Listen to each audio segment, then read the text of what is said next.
There is no microphone here at the Center of Electronics in the United States, so I will shout very loudly.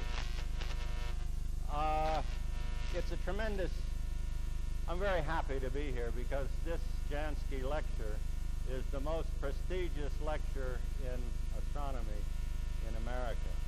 And it's incredibly nice to see the Jansky family. 9 or 10 or 15 of them are here. I think it's the largest time it's the time when the largest number of you have indeed attended this lecture. I want to have a good time tonight, but I can't do that with all the astronomers in the audience. So I'd like to know how many people are not astronomers. No. I see some of the astronomers with their hands up. This is a public lecture. The astronomers will understand everything I have to say. Those of you who do not understand what I want to say, well, what I am going to say, I want you to shout out when you don't understand, because there will be a quiz at the end of the 2.5 hours. Okay, what is space curvature? You all know something about it. You watch Star Trek, and you know about Warp 7. We've all been raised somehow that Einstein says space is curved.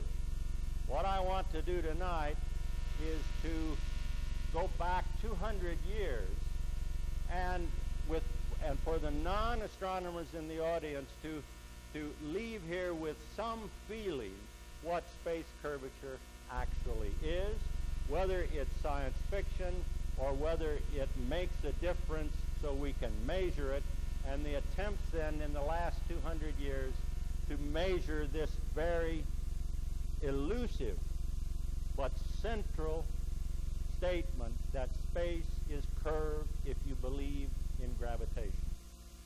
So the central theme of modern physics is curvature. Curvature is at the center of the deepest understanding of how the world works. Is that just a crazy statement, or does that really mean something? So I want, in the first half of the lecture, to explain what the mathematicians mean about the curvature of space, whether then it has any practical application, and I saw a hand raised, and whether that attempt has been successful, it has not been successful, whether there's any chance in the next 15 or 20 years that we can get to the bottom of what the curvature of space is and what in fact that means. So it's going to be essentially a slideshow with explanations. There are going to be no equations, but at the end of the talk, most of you will know something about differential geometry. I hope. Okay. This is the founder of radio astronomy. It happened 59 years ago, 1932, and that's not really very long ago. This is Carl Jansky in front of an antenna that you cannot see, but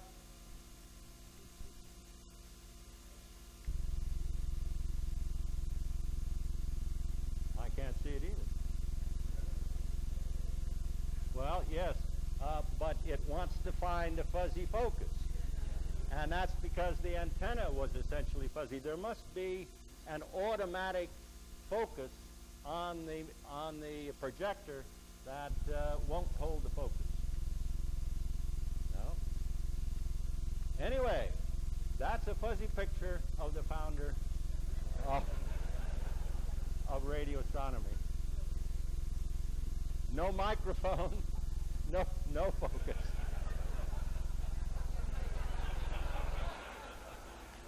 Now the surface of this dish is incredibly accurate. Is there any way to fix the focus?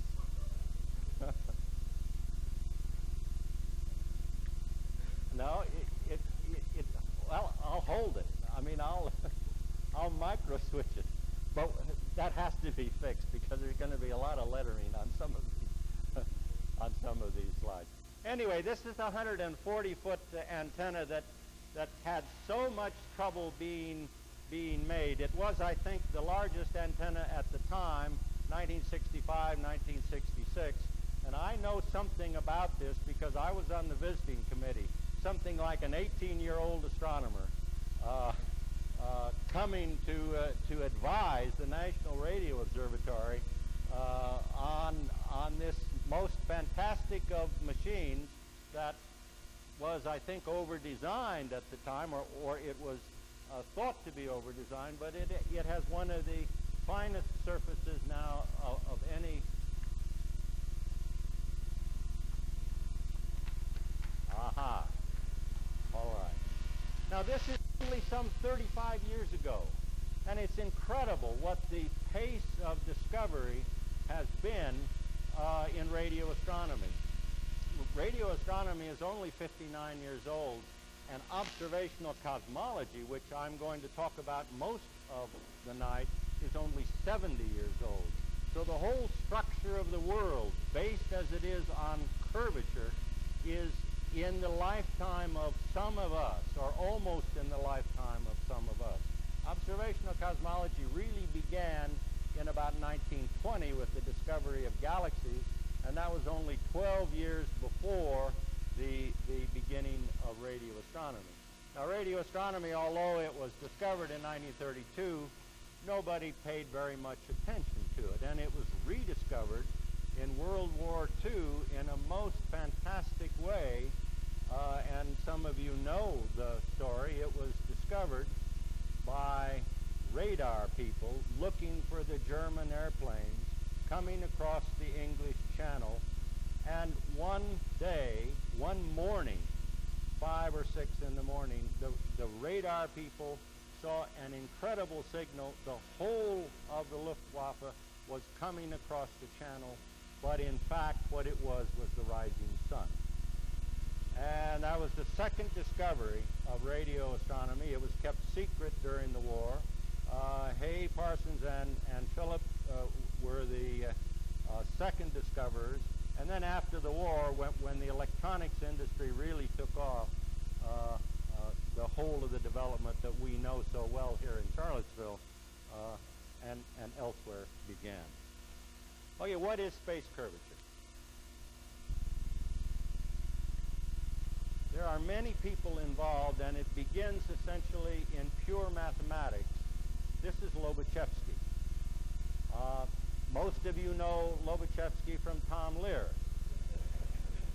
But he was a real man, and he did not plagiarize anything, the way the song goes.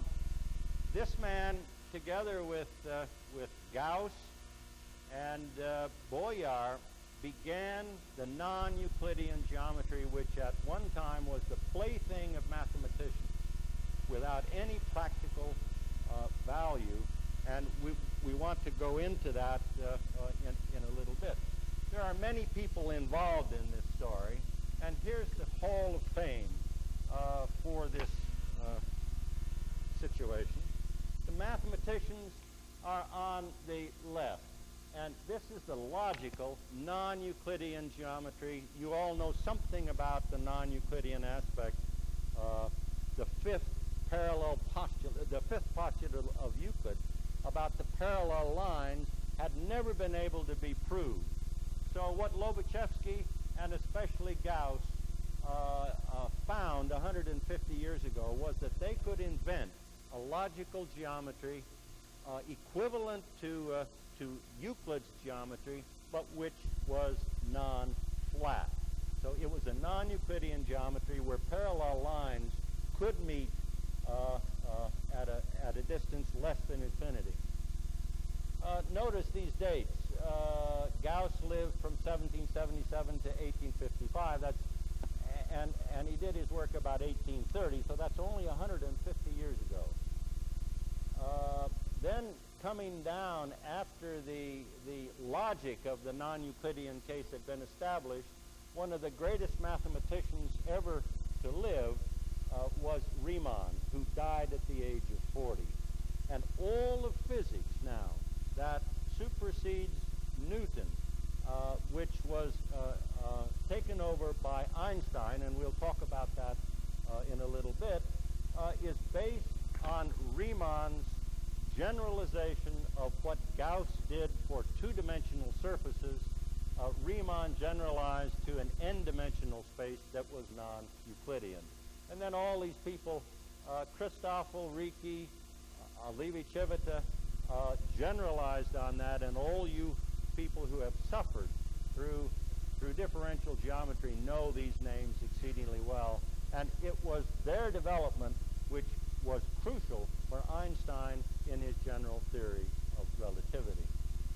So that was logical, mathematical, non-Euclidean in this Hall of Fame. Then Gauss again, and we'll talk a little bit about what Gauss did, made it practical in some sense.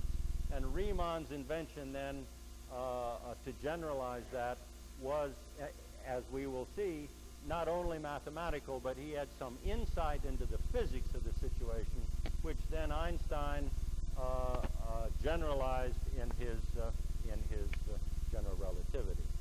Then there are tests that can actually be made, not with pencil and paper, but with theodolites or strings or many other geodetic type of measuring devices.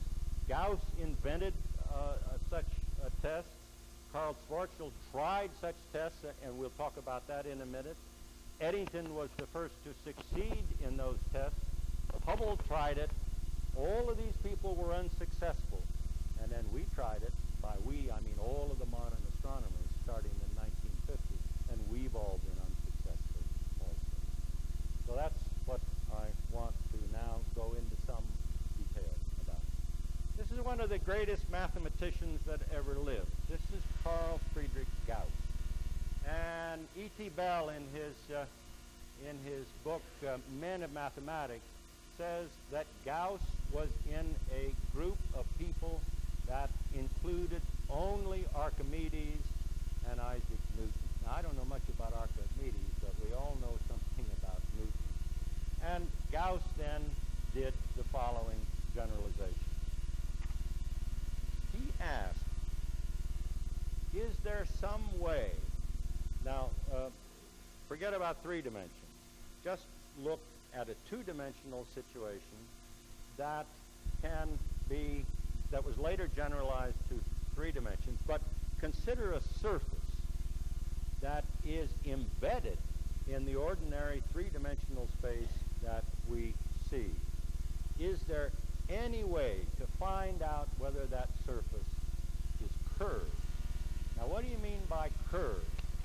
You know that this surface is flat. That is, Euclidean geometry operates on that. But if I were to roll it up into a cone and draw some sort of geometrical figures on that surface, is that flat or is it curved? Is there any way we can make measurements only in the surface itself to find whether there is curvature or not? Now, the simplest surface, the simplest geometrical device, is the surface of a sphere. Suppose we were 2-dimensional creatures.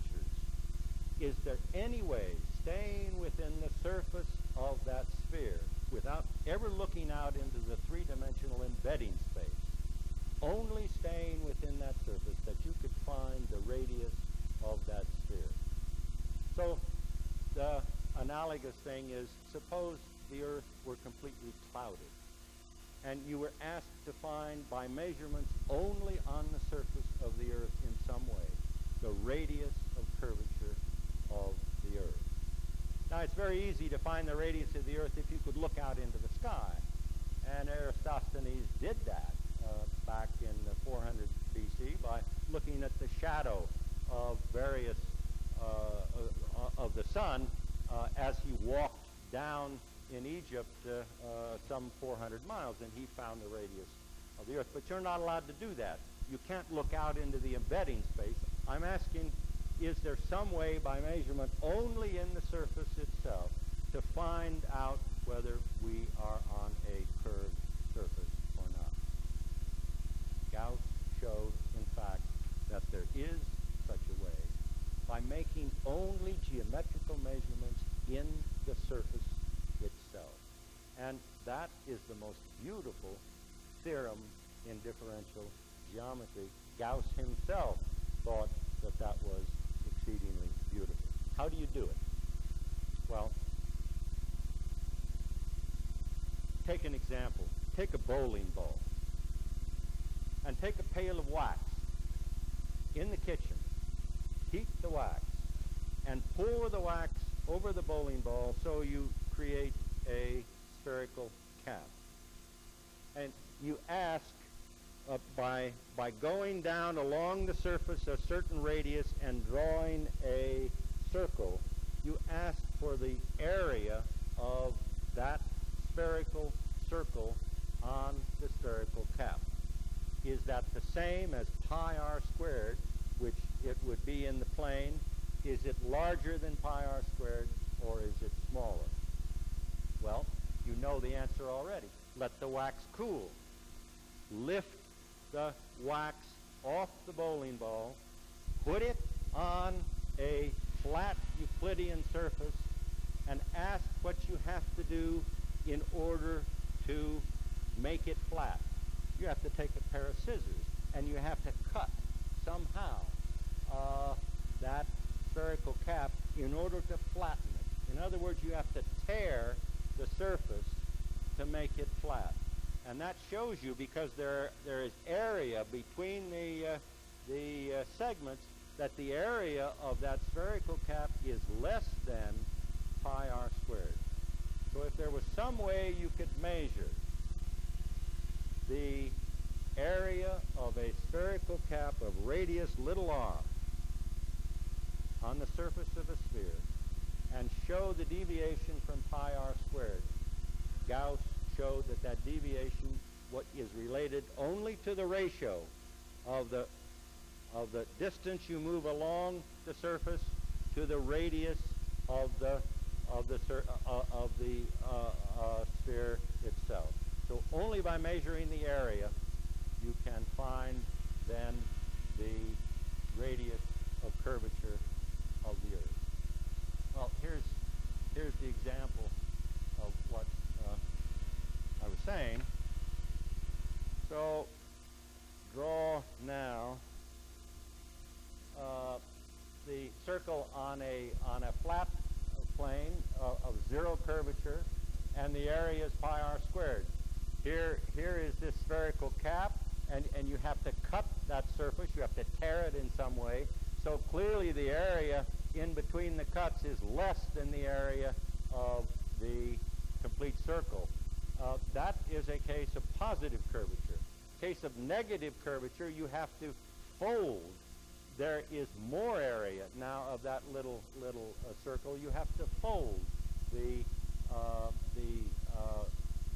wax in order to make it flat. So if there's some way to measure, like planting trees or something, or little squares of paper that you can put, and those little squares are small enough that in the tangent space they are each Euclidean, and then paste those little squares all the way along, and then just count how many squares there are. That's how you measure the area.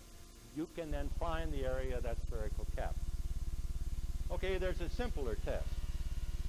And it's that you know in Euclidean space, you have a triangle in a space of zero curvature, and you add up the angles. And the angles of a triangle always add to 180 degrees in a flat space. Here is a triangle on a curved surface, and in this specific example, you go along here a quarter of the turn all the way around, and then draw meridians, 90 degrees up, 90 degrees up, and lo and behold, they meet up here and 90 degrees. The sum of those angles is not 180, but is 270 degrees. Now, Gauss showed that the angle x 180 degrees. So in this case, it is 270 degrees minus 180 degrees, that's 90 degrees, is equal to the area, and there's, in that way you can measure the area, divided by the square of the radius. So all you have to do is somehow set up a geodetic experiment, measure the angles, measure the area, and find the angle excess, and lo and behold, you have the radius of the sphere. Now look, these are measurements in the surface itself, and you divine then something in the third dimension, which is the radius of curvature of the space you are in. Now Gauss was so intrigued by this measurement only on the surface itself that he actually tried that experiment. This is not generally known in the textbooks, and Weinberg has it wrong in his classical book on gravitation and cosmology. What Gauss actually did was, and he was a great surveyor as well as a great mathematician, in the Hartz Mountains, he went to 3 peaks that were something like 50 kilometers apart. And he set up a theodolite on one of the peaks and sighted along to the other 2, and he measured that angle. Then he went to the second peak and measured that angle. Then he went to the third peak and measured that angle. And he then calculated what the angle excess was from 180 degrees. And he got 14 arc seconds. Now, he knew then the area of that triangle between those peaks. And he divided the area, he then divided the area by the 14 arc seconds expressed in radians, and that gave him the square of the radius of the Earth, and he got it within 5 or 10%. So here was a measurement only on the surface itself that could tell him the radius of curvature of that geometrical figure. Now that's really what we mean by space curvature in the most elementary sense. That's the two-dimensional case. What astronomers have tried to do is to measure, here's an example now of this triangle defect. Here's a two-dimensional surface that up here has positive curvature. That is, you draw a normal to the surface, and they all go this way. Here's a region of negative curvature, and you draw a normal, and they all go this way. And up here, the sum of the angles is greater than 180 degrees. Down here, the sum of the angles is less than 180 degrees. And there is a region of zero curvature someplace in between. So that's the case in 2 dimensions. This angle excess was so intriguing that in 1900, Gauss did his experiment in about 1850, 1840, maybe 1830. But after he died, his papers were collected, and in 1874, this experiment that I described is in the literature of his collected work. This is Carl Schwarzschild, who was very important later on in 1916 in the general theory of relativity.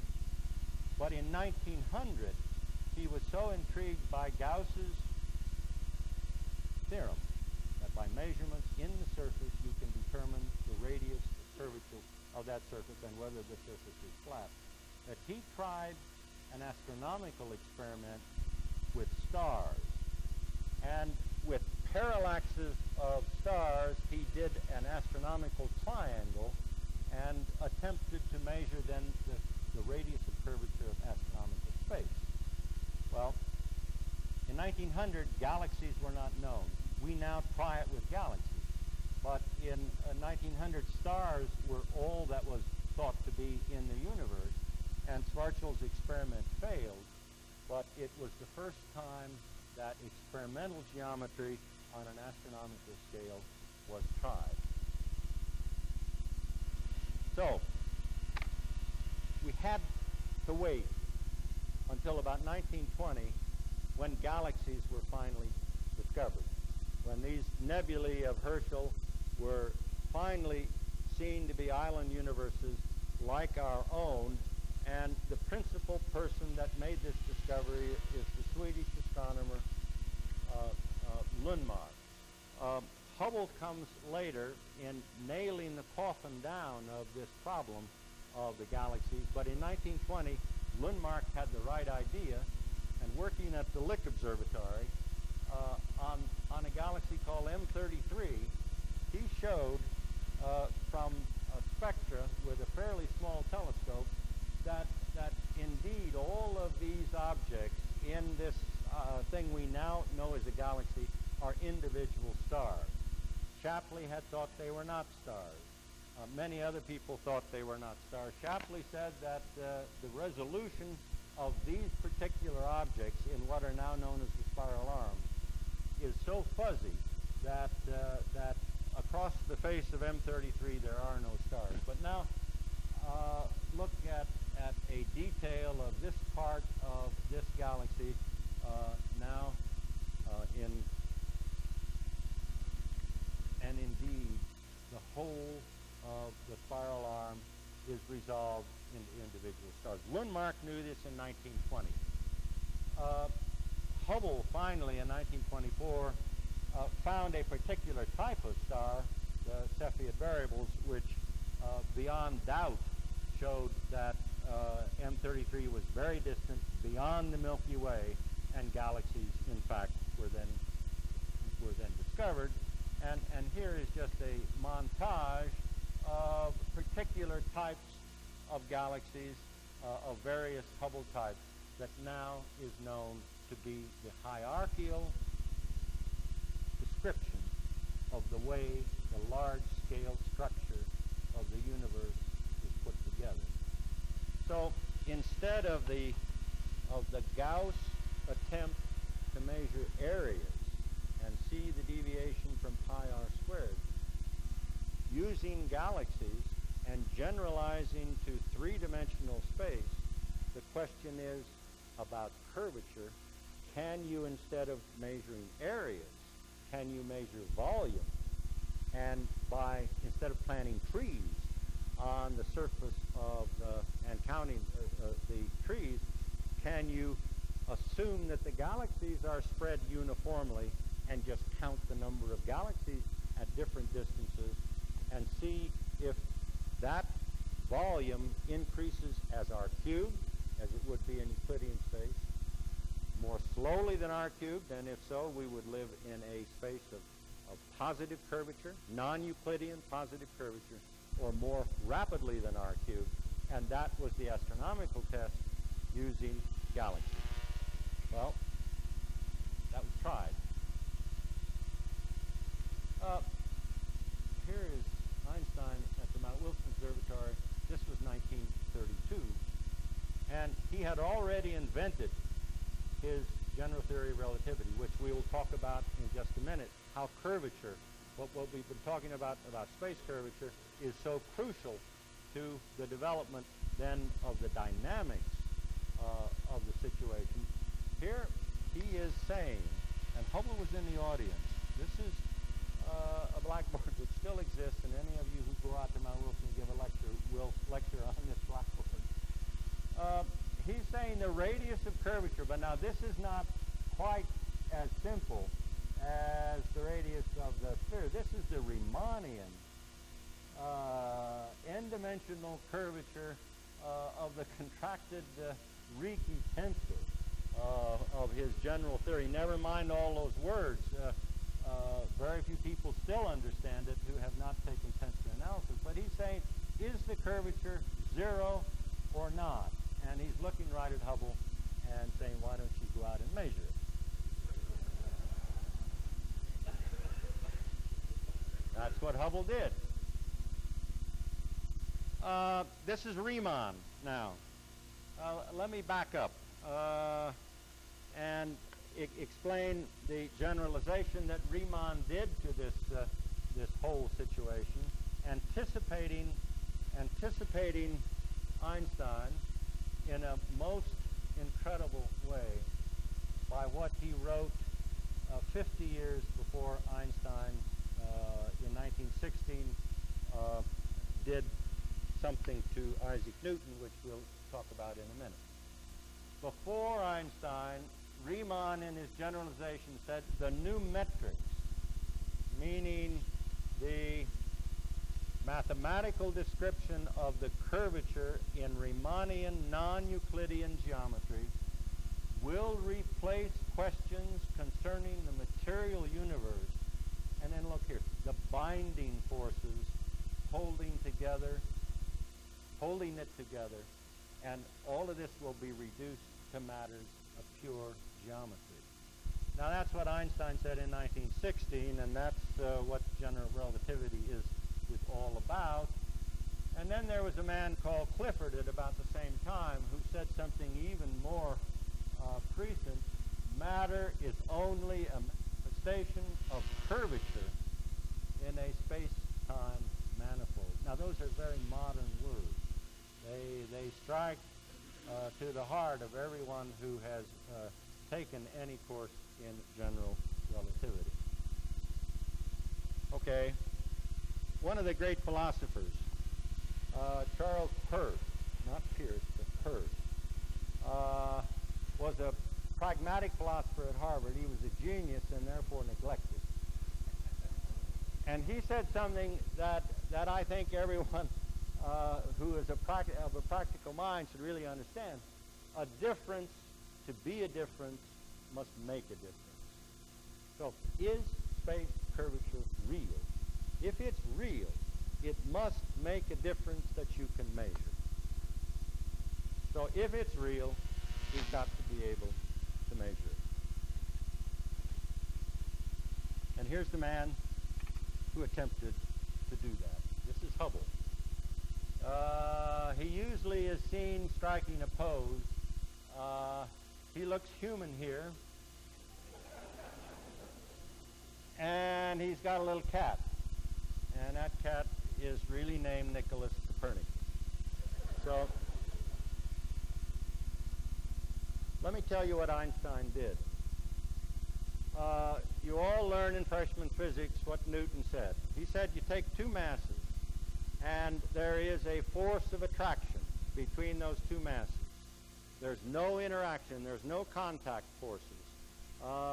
It's in a vacuum.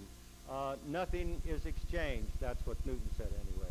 But yet those two forces attract one another. There is action at a distance.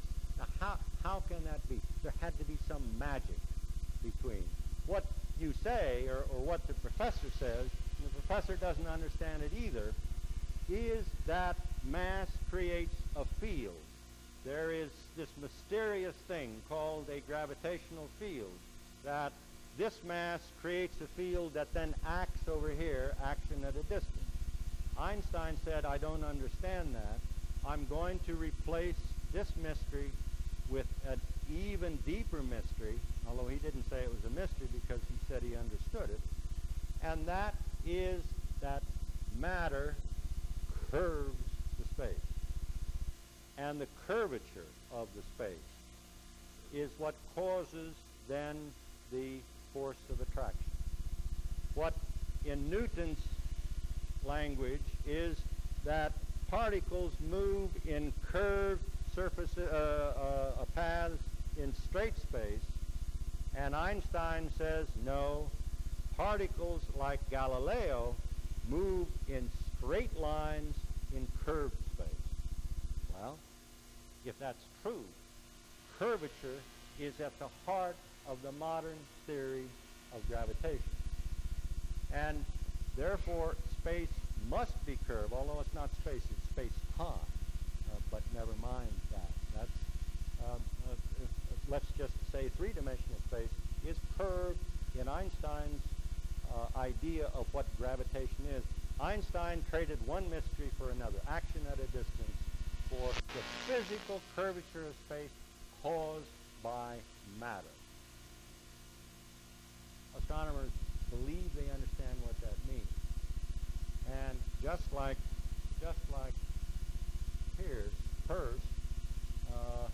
if that's true, it must make a difference, and that difference must be able to be measured.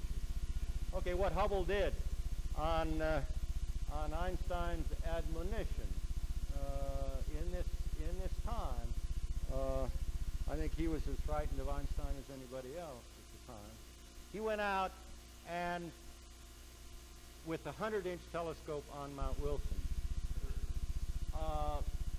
took photographs of 1,200 fields around the sky to count the galaxies. In the Gauss-like experiment of the area on the surface of a sphere, except it was counting galaxies in the three-dimensional space of the universe.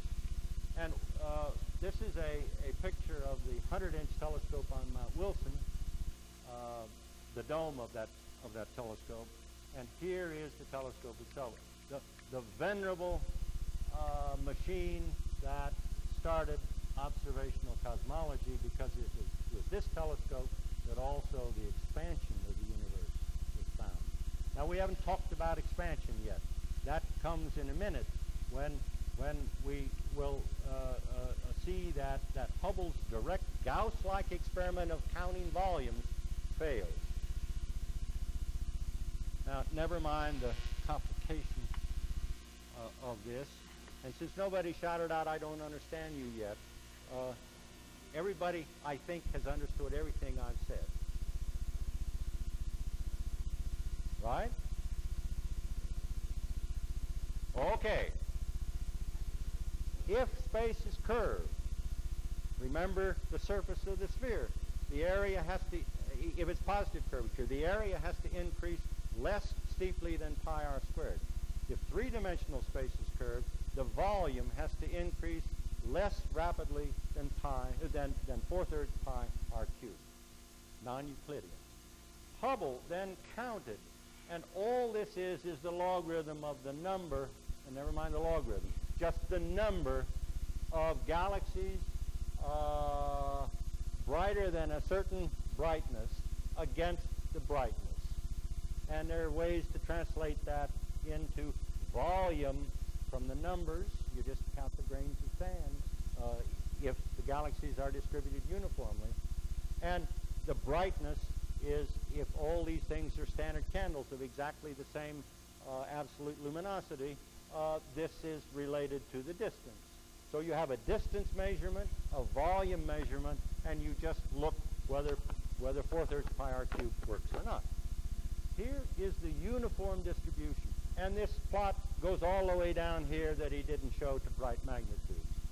And lo and behold, he said that the observed relation, it is increasing less steeply than the uniform distribution. So he concluded in 1936 that yes, he had found spatial curvature, and this departure from uniformity, these two curves come together way down here. So you do have, in the normalization aspect, many fewer galaxies, he says, than the uniform Euclidean case. So he concluded that space was curved with a very small radius of curvature, only about 100 times the distance to the Virgo cluster. The Virgo cluster is the nearest cluster. And to make that conclusion, he had to correct his luminosities, his apparent brightnesses, by something which depended upon whether the redshift means expansion, and we'll talk about the redshift in a minute, or whether there is some unknown physical cause like tired light that causes the redshift, but the whole manifold is in fact not expanding. And throughout his writings, all the way up till 1953, and this is not generally known, Hubble believed that his correction here, that the deviation that he observed would be much greater if the universe actually were expanding, if the redshift was due to a motion of the manifold. So he said, I don't like the small radius of curvature I've gotten. The redshift correction must not be applied. Therefore, the redshift is not due to expansion. So the father of modern cosmology, the father in some strong sense of the Big Bang and the creation scenario that everybody believes, no, not everybody, that is the standard model of cosmology that is often attributed to Hubble. Hubble did not come down on the side of the expansion being real. We now know that his magnitude scale is wrong, and we now know that the correction that he applied is flawed. So that conclusion does not hold. Here are the modern counts now, and this is an incredible advance. Again, the same diagram you saw before, apparent brightness and number counts, and Hubble's relation corrected would be something like that. The modern counts with modern detectors, well, and Hubble only went to about 19th apparent magnitude, and one is now going with modern detectors very much fainter. And instead of having too few counts, there's an abundance of riches because there are many more counts than can be accounted for on any theory. The universe would have to be incredibly curved in an open way for these counts to be understood, and that's one of the crucial problems at the moment. So this direct way of determining the curvature of space just by counting volumes is flawed because we don't know the physical characteristics well enough of the galaxies which are being counted. And the second thing is the galaxies are not spread like grains of sand in an absolutely uniform way on the surface of the beach. You go and look at the distribution of sand particles, and they're absolutely uniform, and you can count areas and volumes that way. Here is the distribution of nearby galaxies. This is a plot by Martha Haynes and Riccardo Giovanelli. And if it were absolutely uniform, these things would be just like grains of sand. But you see voids and sheets. So the fundamental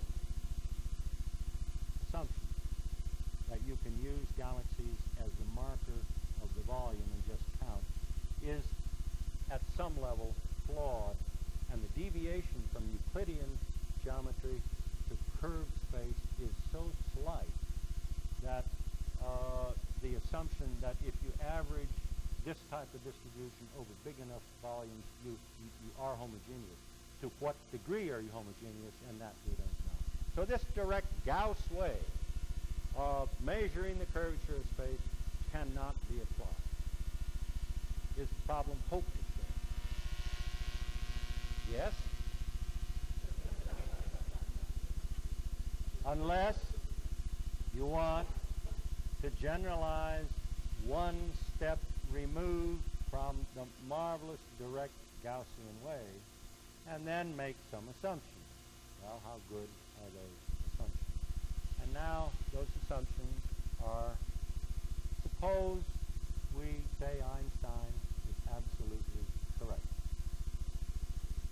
Curvature is caused by mass. How? God says. That's just the physics of the situation. That's the replacement of Newton by the general theory of relativity. If that's true, if there's some way we can measure the mass density, and then go to the Einstein equations, which relate the Gaussian, not the Gaussian, it's now the Riemannian curvature of space-time, but space, with the mass density. And if you believe all that, then measuring the mass density will give you the curvature. Okay? How do you measure the mass density? Normally you measure mass by some dynamical effect, by some effect on the motion of the objects caused by the mass. That's how you measure the mass of the sun, by looking at the effect of the sun on the orbit of the Earth. Or you measure the mass of the Earth by dropping a weight and seeing the acceleration. So mass is measured by some effect on the dynamics. That means we now have to look at the dynamics of the universe. And here now is, here is the statement of Einstein: give me a mass and I will give you a surface, a Gaussian surface which is curved, which by making these geodetic measurements, Gauss said we could do, but find the curvature. And now we're going to look for the dynamics. All right, that's a very, very mystical viewpoint. And that's what people believe gravity actually is. Not Newtonian mystery, action at a distance, but this thing. All right, are there tests? And indeed, there are. And the first test, you all know, was made in 1919. Here's the sun. Here comes a light ray from a star. It encounters not the sun, but it encounters the curved space caused by the sun, and the direction is deviated. And at the eclipse of the sun in 1919,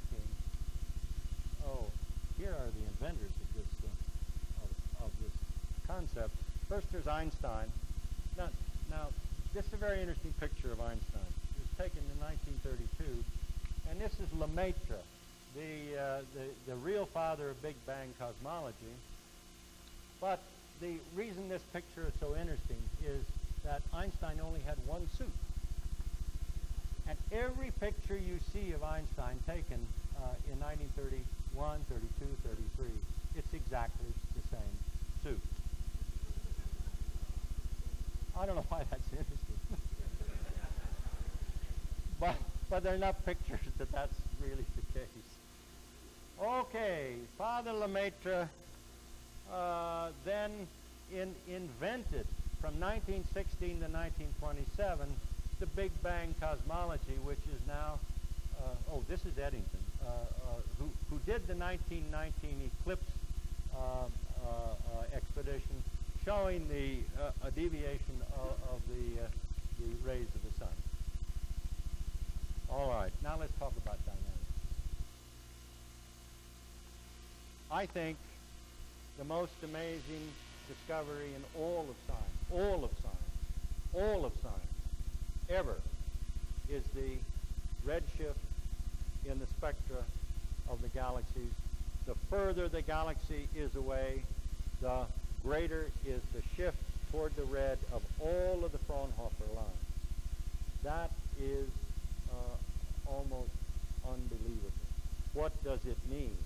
If you believe that the redshift is a Doppler, it's not a Doppler, but a change of the manifold in the metric of the space. That's the way it's said, but it really can be thought of as a motion of a galaxy, any galaxy relative to us. And what is observed, regardless what the interpretation is, the observations are absolutely clear. You break up the spectrum by some device, a prism or a grating, and you have lines of a particular element. This element is hungry for radiation at a particular wavelength, and wavelength in the spectrum is changing from short wavelength to long wavelength.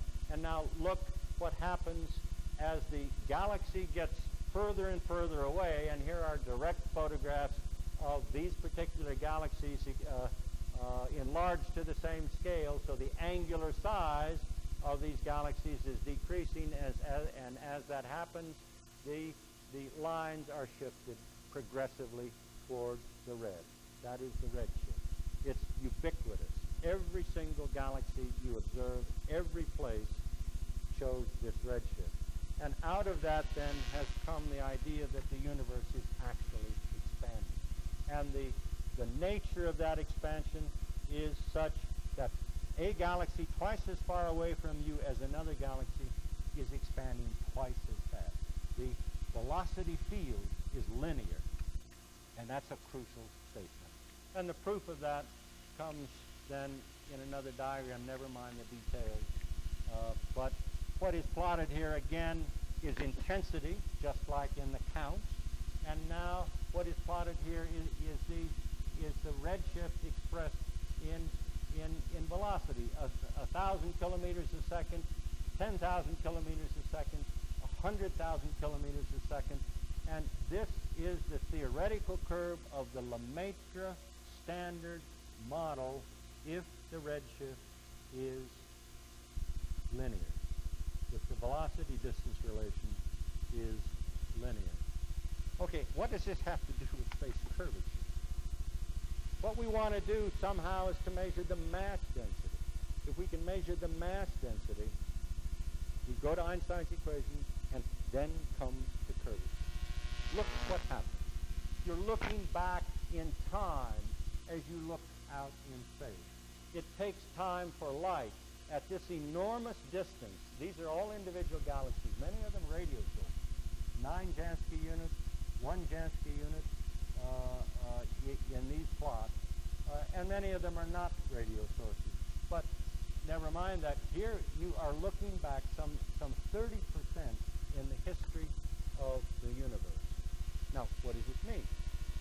It means for these distant galaxies, you are looking at the expansion as it was a long, long time ago. What does mass do? If there is a general mass density in the universe, it will slow the expansion by its own gravity. And slowing the expansion means that these galaxies, where the light left a long time ago, are moving faster than they should compared to local. So we can find the mass density in principle by looking at the deviation of the velocity field from apparent linear by looking far out. And that was the dynamic test, which we all thought was fantastic. We could measure the mass density of the universe by finding the deceleration. And what now am I talking about? Here in this plot, the R, this, is the factor by which the metric of the universe is changing with time. Here we are now, and we look back in time as we look out in space, and we see this little curvature. And that little curvature compared to a straight line is the deceleration. So if we can measure the deceleration, we measure the mass density, and find then the space curvature. Look how far we are now from Gauss, from Riemann, by just counting volume. We have stepped back 2 steps from really measuring curvature directly. Okay, here's the same diagram. Intensity, which is distance, redshift in fractions of the rest wavelength, and these are curves of various mass densities. If the mass density is very high, the deceleration has been very large. The velocity at the time light left, for example, on this curve, is very much higher than it should have been if there's no deceleration. We thought this was a fantastic way to measure now the deceleration of the universe, but it failed.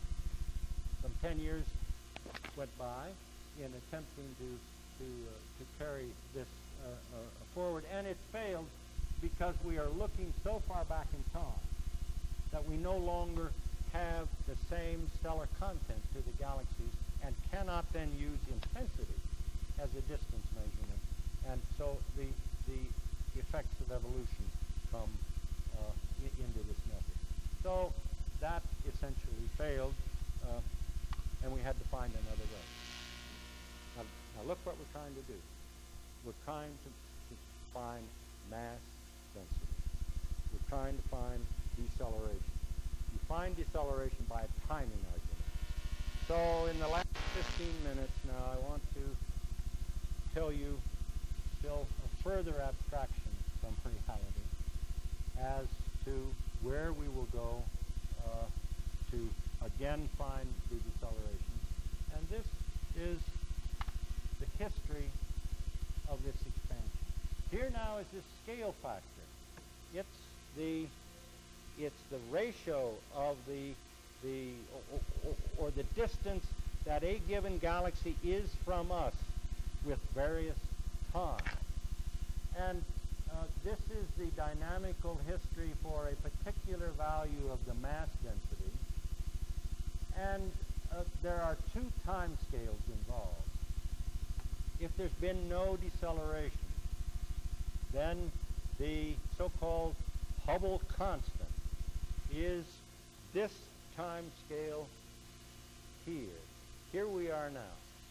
And we put a tangent to this line and come back, and this is the inverse Hubble constant. So if anybody can measure the Hubble constant and find its inverse, that will give a time which is longer than the creation time of the universe. So if I, by some other means, can find how old the universe is, it's from this point to this point, and compare it with how old the universe would be in the absence of deceleration, and that's this time. That's the timing argument. By comparing these two time scales, we find then the curvature of this line, and the curvature of that line gives us the mass density, which then gives us the curvature of space. So we have to determine two time scales. The actual age of the universe, the age the universe would have had in the absence of deceleration. So in the next 10 minutes, let me explain what development happened from 1950, started in 1950, and that's the whole development of stellar evolution. How before 1950, we could not determine the age of the stars. After 1950, because of work of this man, this is Walter Baade, who is the inventor of the so-called population concept. And Baade then began a program which finally ended up in being able to look at particular stars in our galaxy and tell how old they are. And that is the development of stellar evolution. How does that work? Never mind the details. Those of you who've taken astronomy know that this to astronomy is what the periodic table is to chemistry, the Mendeleev classification of the elements. It's what the classification in biology, the Linnaeus classification of species, is to life. This is the Hertzsprung-Russell diagram of a group of stars of different mass, and this is the temperature on the surface of those stars, and this is the absolute candle power that is radiated as the hydrogen is converted to helium, and the whole life history of a star can be read from the Hertzsprung-Russell diagram. What happens as hydrogen is converted to helium and the energy goes out is that a star essentially dies, and it will move from a particular line in this diagram off to the right. Never mind what that means, but what is plotted in this diagram is a whole hierarchy of clusters of stars of different ages, and the age is determined by where this particular line no longer exists in these particular clusters. Trumpler at Lick Observatory in 1920 had already known of the phenomenon of the peeling off of the main sequence in different star clusters. Here's the Pleiades, here's the Hyades. Any of you who know the sky can go out and see these particular clusters, but it turned out that knowing where the Pleiades main sequence ends and where the Hyades main sequence ends allows you to age date. And why is that? Stars move off this fundamental line when they have converted about 10% of the hydrogen to helium. We know the rate at which the furnaces are going. That's this axis. So we know how much hydrogen is converted to helium every second, and we then know how many seconds have gone by to convert 10% of the fuel because we know the mass of the stars. All right, that's the principle. That's the principle. It was applied to things like star clusters at the instigation of Walter Baade, and here is now what was found about 1950. This is the same diagram you saw except for a particular cluster. And look, there is no main sequence up here. Stars at this point had begun to peel off. And so we could age date. All of these stars are in exactly the same cluster. So they're all the same age. But stars down here are less massive. Stars up here are more massive. These stars go through their evolution faster than these. And it's these stars at this turnoff point that we know have burned 10% of their mass, and we know the rate at which they're burned, and therefore we can age date those clusters. And that turned out from the theory, and some of you heard this man talk. This is Martin Schwarzschild, who gave one of these Jansky lectures, and it was Schwarzschild's theory in 1950 that explained, following Chandrasekhar and Schoenberg, this fundamental fact that allowed then for the first time star clusters to be age dated. Lo and behold, that age turned out to be incredibly long, and here is the evidence of a whole bunch of these so-called globular clusters.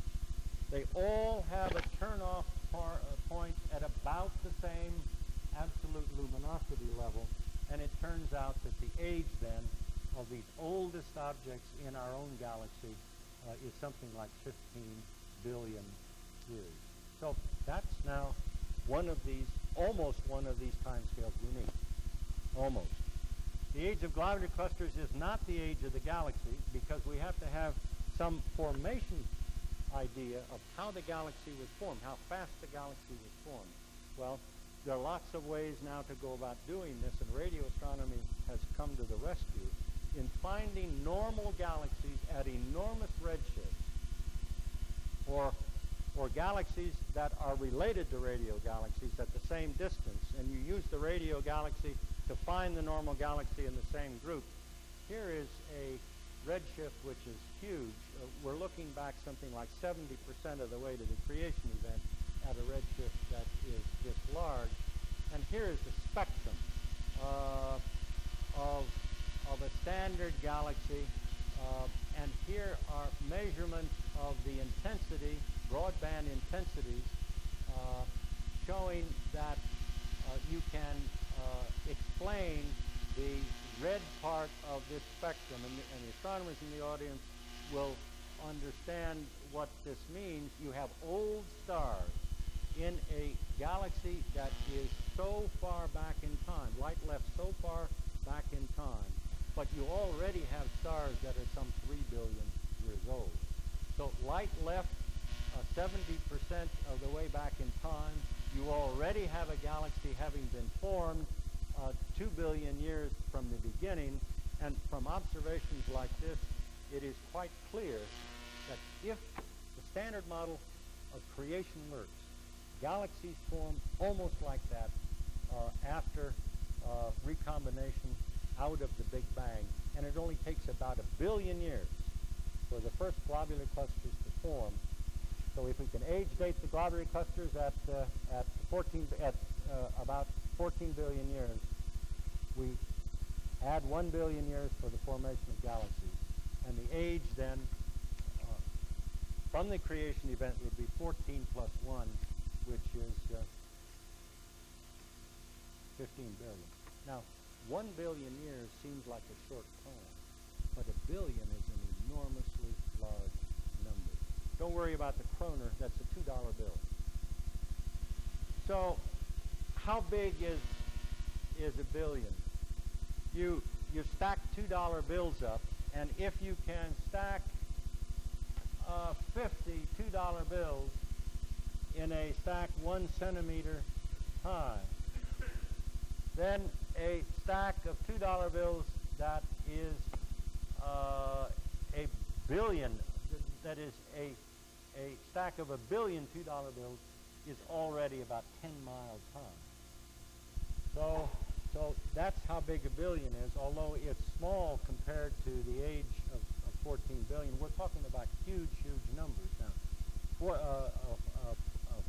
14 billion years to the age of the globular clusters, 1 billion years for the formation of the first galaxies, and we have an enormously old universe at 15 billion years. That's this time right here. That's that time right there. Now, the crucial aspect is to find this time.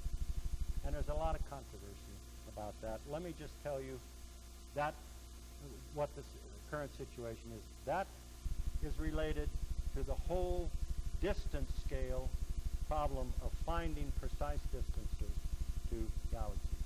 But now let's see what that entails. Hubble had a distance scale in 1936.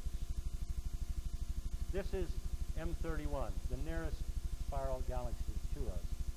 Baade, who you saw a minute ago, found that Hubble's distance to M31 was a factor 2 too small. He found that in 1952, just after the 200-inch telescope went into operation. So already Hubble's distance scale, and therefore Hubble's rate of expansion, had to be decreased by a factor of 2, and therefore the age, Hubble's age from creation, or the inverse Hubble time, was increased a factor 2 in 1952. Then, about 10 years after the 200-inch went into operation, the distance to this galaxy, which is beyond M31, could be found. This is M81, and Cepheids were found in the same way Hubble had done in 1924, but Cepheids were found in the arms of a companion to this galaxy, and it was found that Hubble's scale to this galaxy was off by a factor of 5. Just beyond M31, Hubble's scale went from a factor 2 being wrong to a factor 5 being wrong. And then several years later, this galaxy, which Hubble had put at the same distance as M81, was found to be 10 times further than Hubble had seen. And you can use this galaxy as a template and determine then from the angular size of this galaxy how far galaxies that look like M101 are. And these are galaxies now in the Virgo cluster, and it turns out that Hubble's scale then stabilized. And we think the error then got up to a factor of 10, which is the distance M101 was. And this then is the change, and this is the diagram due to David Schramm, of the Hubble constant. Now notice that the inverse Hubble constant is a time. The time, if Hubble's value is right, it's only about 2 billion years. Remember the universe is now supposed to be 15 billion years old from the globular clusters. And here's Bade's factor of 2. Here's Humison and Mayall's factor of 3.5. And now since that time, 1950 to 1990, the whole controversy is just between here and here.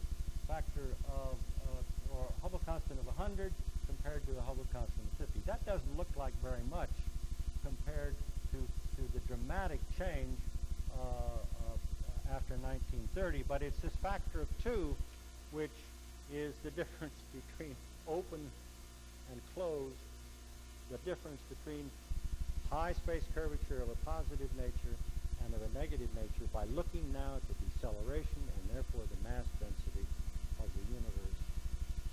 And here is what the time scales now look like.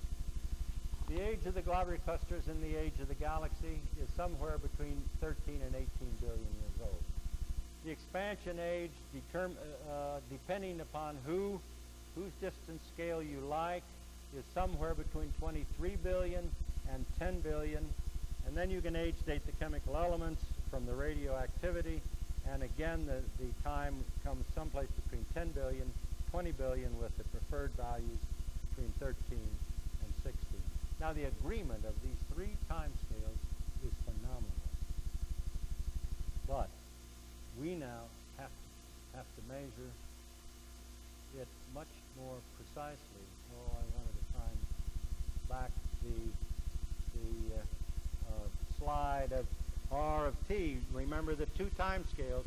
We have to take the ratio of those two time scales, and the ratio of those two time scales tells you what the mass density is.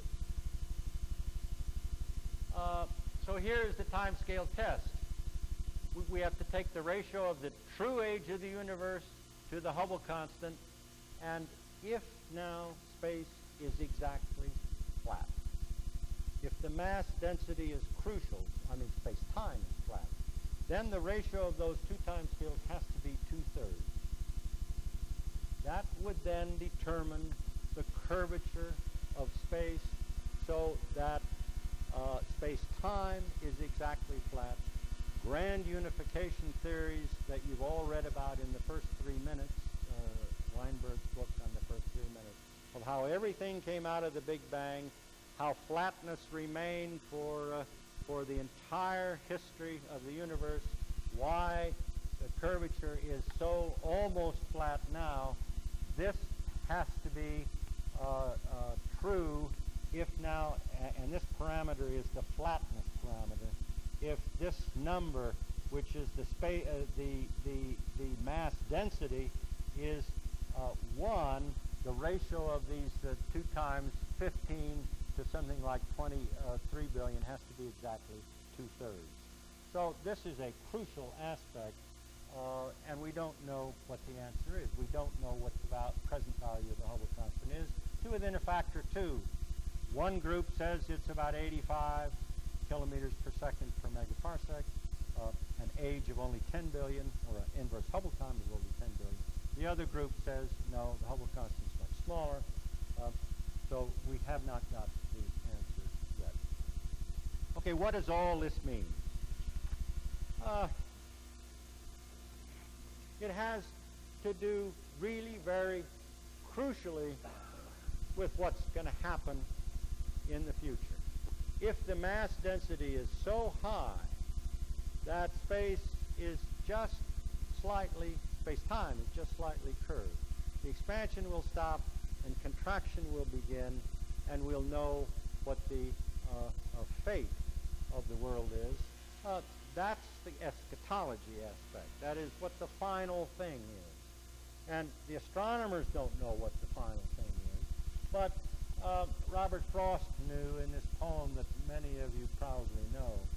It's a 4-line poem. Let me see if I can remember the third line, which is irrelevant.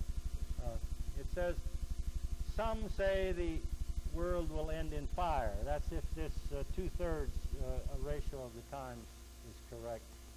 Some say in ice. And the third line is and what I know of desire, I hold with those who favor fire. So if it ends in ice, the expansion will continue forever. If it ends in fire, that means the mass density is so great that the Einstein space curvature, the Riemannian space curvature, is positive and expansion will stop. That's essentially the grand unification scheme of the particle physicists, and Pauli had something to say about that. He said, what God has put asunder, let no man put together. And the particle physicists are trying to put it all together. So this time scale is really crucial. Now, there are physicists that say, aha, we can make the universe out of nothing by the uncertainty principle. The wave function of the universe is such that a quantum fluctuation will cause the universe by the uncertainty principle to come out of the vacuum and something is created from nothing. I don't know who said it, but that person said, making the universe by the uncertainty principle from the false vacuum is certainly unprincipled certainty, because nothing comes from nothing. Well, that's where the present status is. It's reduced now from the beautiful Gauss, Riemann, Einstein experiment of counting volumes, so far removed now by the assumption of general relativity, time scales, stellar evolution, distances to galaxies, that it's no longer the beautiful experiment that Karl Schwarzschild had hoped for. But what's the future like? I think that there's no question whatsoever that the value of the Hubble constant will eventually be known to within 3 or 4 or 5%. We don't know it now. Two schools of thought exist, but it's, after all, just a straight astronomical experiment. And the big telescopes that are presently here and on the drawing boards, and certainly the Hubble Space Telescope when it can be fixed, have the potential to make the relevant observations. This is probably one of the best optical telescopes in existence. It's the Anglo-Australian telescope, only 4.5 meters, 160 inches, smaller than the 200-inch telescope, but better engineered. And that's small compared to the telescopes now on the drawing board. Here is an 8-meter telescope, something like 300, what is 8 meters? Anyway, the 200-inch is 5 meters, and so the 10-meter telescope being built at Mauna Kea, which this is not, the Keck telescope is 400 inches. We're now flux-starved, optically flux-starved. We need the big collecting area, and now there's something like 5 or 6 large telescopes. The Japanese, ESO, the Southern Observatory, is going to have 4 telescopes like this. We hope to have a telescope like this in Chile, and I firmly believe that at least that particular problem will be solved. But will the other part, namely the age, the true age of the universe from stellar evolution, be solved? I really don't know. But people have gone on ahead, and it may be that the answer is known on the other side of wherever it is. And Hubble and Einstein and Lemaitre are probably looking down at our efforts, knowing the answer. But the whole question is it unique? Are there many worlds out there like Everett would have, the quantum physicist, about probabilities? And there may be a right-handed universe where the space-time curvature is positive, and there may be a left-handed universe where the space-time curvature is negative, and we may be chasing fireflies, but it's been a tremendous adventure all the way from Gauss up to the cold nights now at the telescope. Thank you very much.